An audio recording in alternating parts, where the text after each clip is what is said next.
اب سورۃ الحشر کی طرف چلتے ہیں۔ نزول میں اس کا نمبر ہے 101 اور قرآنی ترتیب میں اس کا نمبر ہے 59۔ یہ یہود کے قبیلے بنو نذیر سے متعلق ہے، بنو نذیر بھی پڑھتے ہیں، اس سے متعلق ہے۔ مدینہ سے شام کی طرف اس قبیلے کو جلا وطن کر دیا گیا تھا، جسے یہاں اول الحشر سے تعبیر کیا گیا۔ اسی لفظ سے یہ نام ماخوذ ہے۔ ہر سورت کا نام اسی سورت کے اندر کوئی مضمون یا آیت کے کسی لفظ سے ماخوذ ہوتا ہے۔ اس کی 24 آیتیں اور 3 رکوع ہیں۔ زمانہ نزول اس کا مدنی ہے اور بنو نذیر کی جلا وطنی کا اس میں ذکر ہے۔ 4 ہجری کے قریب یہ نازل ہوئی۔ اب اس میں جو 3 رکوع ہیں، اس کا پہلے رکوع جو ہے اس کا مضمون ہے کہ طاقتور قلعے جو ہیں، حصار جو ہے، آپ کا مال و دولت جو ہے، آپ کی رشتہ داریاں جو ہیں، یا جس پر بھی آپ توکل کر کے بیٹھے ہیں کہ مشکل وقت آئے گا یہ مجھے بچا لیں گے، اللہ فرماتا ہے یہ جو توکل ہے جو ماں سوا اللہ مال پر ہو، افراد پر ہو، کسی بڑے رشتہ دار پر ہو، کسی طاقتور بندے پر ہو، اللہ تعالیٰ فرماتا ہے کہ یہ جو ہیں یہ تصور درست نہیں ہے۔ اس کو اقبال نے فرمایا کہ بتان وہم و گمان لا الہ الا اللہ۔ بت صرف سامنے نہیں ہوتا، بت وہم و گمان کا بھی ہوتا ہے۔ بت کیا؟ جس پر آپ توکل کر کے بھروسہ کرتے ہیں۔ جو بتوں کی پوجا کرتے ہیں وہ اس کے آگے جھک جاتے ہیں نا کہ اب ہمیں یہ بچا لے گا، اور ان پر وہ چڑھاتے ہیں، نظر و نیاز چڑھاتے ہیں کہ اب یہ بچا لے گا۔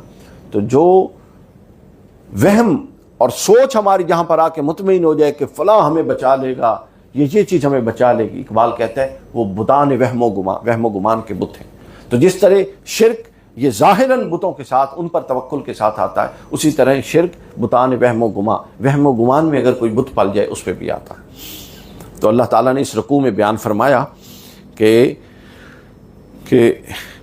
مسلمانوں نے جب یہودیوں کو ان کے گھروں سے نکال دیا، چونکہ وہ سازشیں کر رہے تھے، اب مدینہ کا ماحول تھا، باہر سے بھی سازشیں تھیں، اندر سے بھی سازشیں تھیں۔ باہر سے سازشوں سے نمٹنا مشکل نہیں ہوتا۔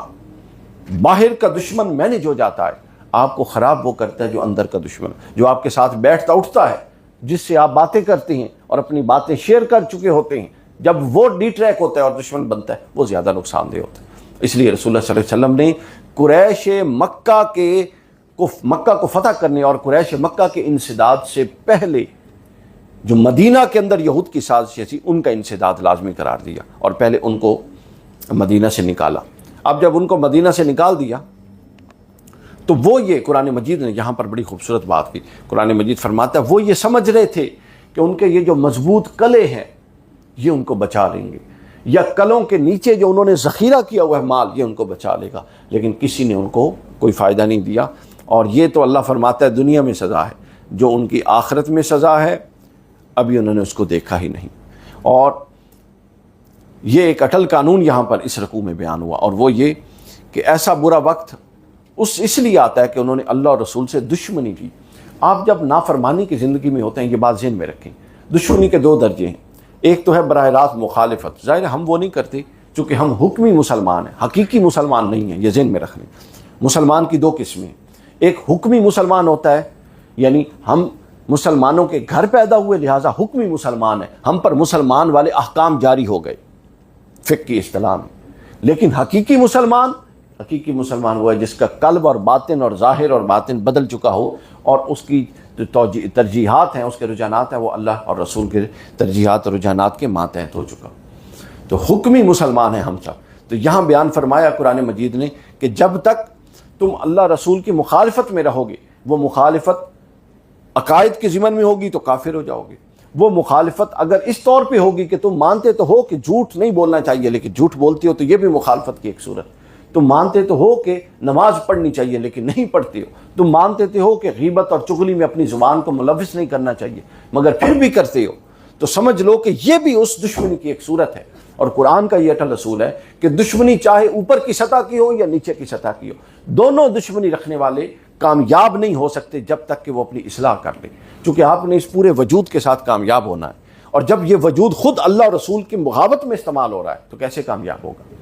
ہمارے ہاں ہر شے کو مس انٹرپریٹ کرتے ہیں ہم لوگوں نے، جو ہمارا طبقہ اور مسلک ہے، ہم نے عقیدہ شفاعت پر ہم کتنے خطاب کرتے اور سنتے ہیں، اور ہم نے پتہ ہے ہر وہ شخص جس نے اپنی پلاننگ کے ساتھ اپنی پوری زندگی قرآن اور سنت کی بغاوت میں گزاری ہے، یعنی خود سوچ سمجھ کے باغی ہے وہ اللہ رسول کا. جب بات ہوتی ہوگا تو کوئی نہیں رسول اللہ نے بخشوا لینے. رسول اللہ صلی اللہ علیہ وسلم کی شفاعت کا عقیدہ حق ہے اور وہ گناہ گاروں کے لیے. اور گناہ وہ ہوتا ہے کہ آپ صحیح ٹریک پہ چل رہے ہوں تو آپ انسان ہیں, آپ تھوڑی دیر کے لیے بھٹک جاتے ہیں, جب آپ گناہ کریں اور فوراً واپس پلٹ آئیں. یہ ہے گناہ کا تصور. 3 چیزیں ہوتی ہیں, ذہن نشین کریے. خطا پر اصرار ہو تو گناہ بنتا ہے, اور گناہ پر ہٹ درمی ہو تو سرکشی بنتی ہے. تو قرآن جتنی دفعہ سزا بتاتا ہے وہ سرکشی پر بتاتا ہے. خطا پر تو قلم اٹھا دیا گیا اور گناہ پر مہلت دی گئی کہ شاید بندہ پلٹ آئے. تو سرکشی کے بعد کوئی رعایت نہیں.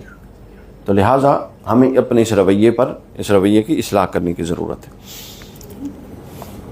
تو جو اللہ رسول کا نافرمان ہوگا کسی بھی طرح سے, وہ مت سمجھے کہ وہ کامیابی کی طرف جا رہا ہے. یہ تھوڑا چسکا ہوتا ہے زبان کا, تھوڑی بات چیت کر لی, تھوڑا انجوائے کر لیا, تھوڑا اچھا فیل ہوتا ہے ہمیں, یعنی ہماری طبیعتیں کافرانہ ہو چکی ہیں. ہم ایسی چیزوں کو جو مومنانہ نہیں ہیں وہ کام کر کے حظ اور لذت محسوس کرتے ہیں. پھر اس کے بعد مال, اسی رکوع میں پہلے رکوع میں مال فے کا ذکر آتا ہے. دولت کی گردش, مال فے اس کو کہتے ہیں. جب مدینہ سے یہود کو نکالا گیا تو انہوں نے سرنڈر کر دیا, جنگ نہیں کی, تو جو جنگ بغیر مال کے آئے اس کو مال فے کہتے ہیں. اس کے احکام اللہ نے فرمائے کہ میرے رسول کا اختیار ہے. وما آتاکم رسول فخذوہ وما نہاکم عنہ فانتہوا. جو رسول اللہ دیں لے لو, جس سے انکار روک دیں اس سے رک جاؤ. مال فے کا حقدار 5 لوگوں کو یہاں قرار دیا گیا. فقیر, مہاجرین, فقراء. نمبر 2 وہ لوگ جو اپنے گھروں سے نکالے گئے تھے. نمبر 3 انصار مدینہ. نمبر 4 جو بعد میں ایمان لانے والے فتح مکہ کے بعد. اور نمبر 5 جو اپنے دل میں کسی کے لیے کینہ نہیں رکھتے. ان 5 کو فرمایا کہ محبوب ان میں سے آپ جس کو دینا چاہیں مال فے عطا فرمائیں. دوسرا رکوع آتا ہے. دوسرے رکوع کے لیے ہم جو اگلا موضوع ہے دوسرے رکوع میں وہ ہے منافقانہ نفسیات کا بیان. اس کا بھی ہماری عملی زندگی کے ساتھ بڑا گہرا تعلق ہے. منافقانہ نفسیات کا بیان. اس رکوع میں یہود کے قبیلہ بنو نذیر کے جن کا یہ پورا تذکرہ ہے اس صورت میں نا, اس کو جب نکالا گیا تو اس قبیلے نے, اب وہ پھنس گیا بیچارہ. ہوا کیا تھا کہ مشرکین نے, یہود نے بنو نذیر کو اور منافقین نے اس قبیلے کو یہ یقین دلایا تھا کہ جب مسلمان تم پر حملہ کریں گے ہم تمہاری مدد کریں گے. اب اگر یہ دونوں منافقین اور یہ قبیلہ مل جاتا تو ان کی قوت مسلمانوں سے زیادہ تھی. مسلمان حملہ کرنے سے انوائڈ تھے, لیکن رسول اللہ کو اللہ نے فرمایا کہ محبوب آپ یقین رکھیں یہ منافقین کسی کے نہیں ہیں. اگر یہ میدان جنگ میں آپ کو چھوڑ جاتے ہیں تو یہ اس قبیلے کو بھی چھوڑ جائیں گے, آپ اقدام فرمائیں. مسلمانوں نے جب محاصرہ کیا حملے کے لیے تو وہی بالکل درست ثابت ہوئی. منافقین نے ساتھ چھوڑ دیا اور بنو نذیر اکیلے ہو گئے اور بالآخر ان کو مدینے سے نکلنا پڑا. یہاں ایک مثال قرآن مجید نے پیش کی ہے اس پورے واقعے پر. وہ یہ پیش کی ہے کہ جو اس طرح کے ہوتے ہیں نا لوگ, منافقین ٹائپ لوگ, وہ آپ کو ایسی شے جس کے اندر کوئی حسن نہیں بڑا حسین بنا کے پیش کرتے ہیں. جس طرح بنو نذیر کی اپنی پوزیشن کو خراب کر کے جو یہود تھے وہ ان کو بڑا طاقتور بنا کے پیش کر رہے تھے, تسی بڑے طاقتور ہو اسی بھی تھوڑے نال ہیں. لیکن نتیجتاً کیا ہوا, نہ وہ خود طاقتور تھے نہ انہوں نے ان کا ساتھ دیا. تو شیطان جب ہمیں کسی کام کی طرف متوجہ کرتا ہے تو وہ متوجہ اس لیے کرتا ہے کہ وہ اس کے اندر اتنا حسن پیدا کر دیتا ہے. ایکچولی وہ حسن نہیں ہوتا, حسن پیدا لیکن کر دیتا ہے کہ ہم اس کے فریب میں آ کے اس کی طرف چلے جاتے ہیں. دوسرے رکوع میں منافقین کی نفسیات کے بارے میں بات ہوئی کہ منافقین تمہیں یقین دلاتے ہیں کہ وہ تمہارے ساتھ ہیں مگر وہ تمہارے ساتھ نہیں ہوتے. اس کے بعد تیسرا رکوع ہے, یہ مقام غور ہے. بہت اس کے اندر غور کا نقطہ بیان ہوا ہے. اس کے اندر ہمیں رک کر ٹھہر کر اپنی ظاہری اور باطنی حالت کو دیکھنے کی طرف متوجہ کیا گیا. یہ جو تیسرا رکوع ہے سورۃ الحشر کا 18 نمبر آیت سے 24 نمبر آیت تک, اس میں قرآن مجید نے بتایا کہ ہر شخص غور سے دیکھے. یہ جو پورا اب وہ بنو نذیر کو نکال دیا گیا, مدینہ سے خروج ہو گیا, اب مسلمانوں کو تنبیہ کی جا رہی کہ غور سے دیکھو تم نے آئندہ کل کے لیے کیا بھیج رکھا ہے, تم نے آخرت کی کیا تیاری کر رکھی ہے. اور پھر قرآن نے کہا ان ظالموں کی طرح نہ ہو جانا جو اللہ کو بھول بیٹھے تھے. یعنی اللہ کو بھول جانا یہ ایک ظالمانہ روش ہے. اللہ کو بھول جانا یہ کون سی روش ہے؟ یہ ظالمانہ روش ہے، اور خبردار تم اس ظالمانہ روش کا شکار مت ہو جانا۔ اب یہاں پر ایک غور طلب نقطہ ہے۔ قرآن مجید نے فرمایا کہ جو پھر مجھے بھول جائے گا، جو مجھے نظر انداز کر دے گا، اللہ فرماتا ہے پھر میں اس کو نظر انداز کر دوں گا۔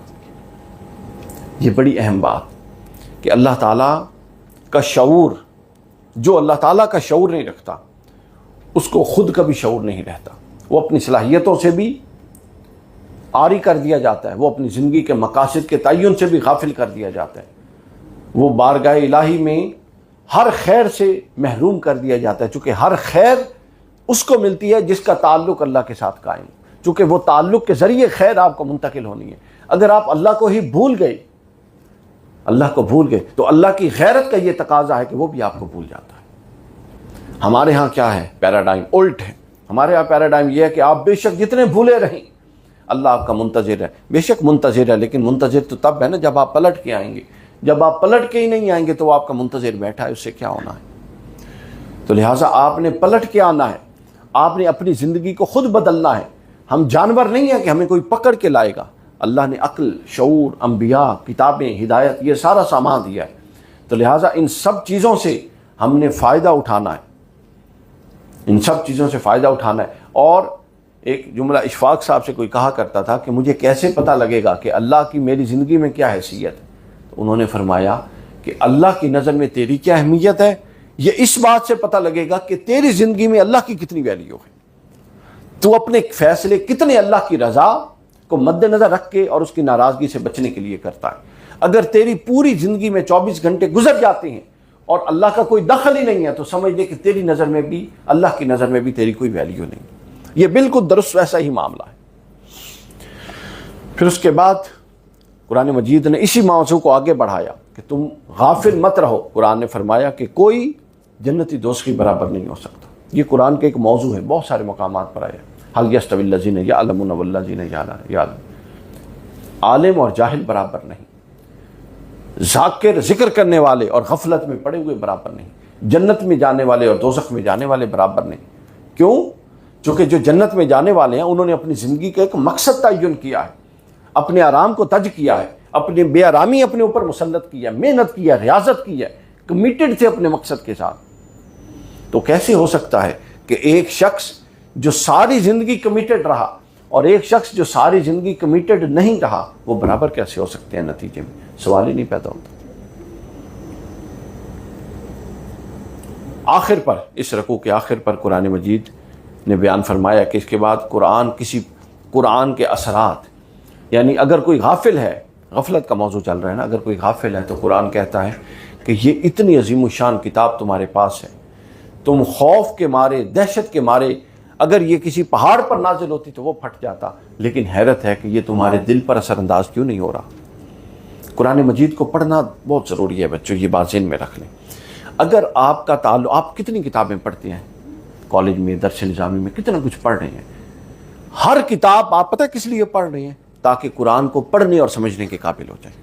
اور لطف کی بات یہ ہے کہ جب ہم اس سے نکلتے ہیں تو ہر شے اور بھی پڑھتے ہیں، چونکہ ہم نے خطاب کرنے ہوتے ہیں واہ واہ کے لیے، سب کچھ پڑھتے ہیں، مگر جو نہیں پڑھتے وہ صرف قرآن ہے جو نہیں پڑھتے۔ کتنے لوگ ہیں جو سال میں ایک دفعہ قرآن مجید کو ترجمے کے ساتھ سمجھ کے اس کے معنی اور مفاہیم کے ساتھ پڑھتے ہیں؟ ہمارے یہاں بہت کم ریشو ہے، بہت کم ریشو۔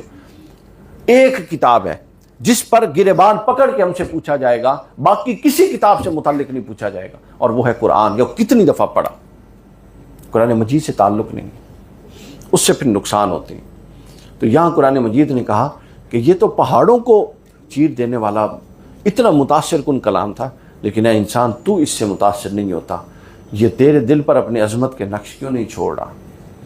یہ غور کرنے کی بات ہے۔ یہاں پر سورۃ الحشر کا اختتام ہوتا ہے۔